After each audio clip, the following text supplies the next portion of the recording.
สวัส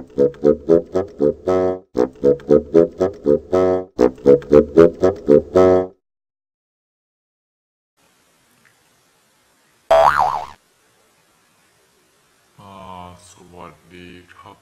วันนี้ผมจะมาสาธิตการนวดหน้าหรือที่เราเรียกกันว่าโยคะเฟกนะครับ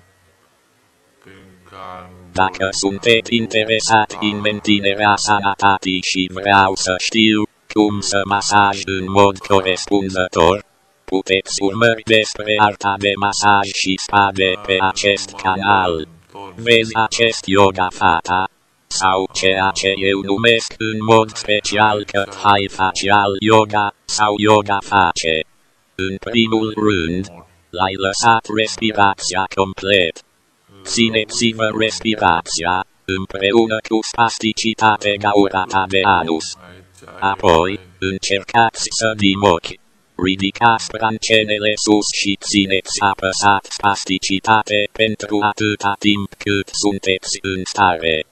În timp ce vă țineți respirația atât timp cât eu pot îndura.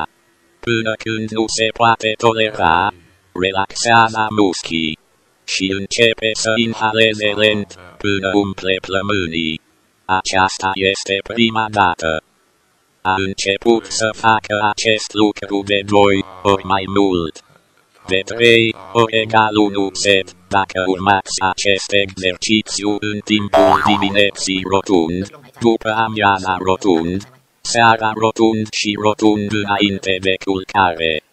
Cel puțin 3 set/1 rundă acest lucru va metodă îmbunătățește circulația sângelui la umeri și menține pentru a hrăni ochii.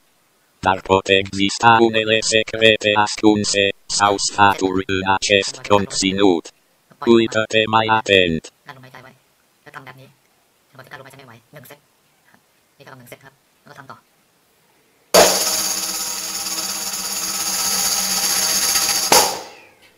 เช้า3 เซตกลางวัน3 เซตเย็น3 เซตก่อนนอน3 เซตอันนี้จะเป็นการบริหารดวงตาครับให้ดวงตาของคนนะฮะการดวงตาก็จะแข็งแรงนะครับ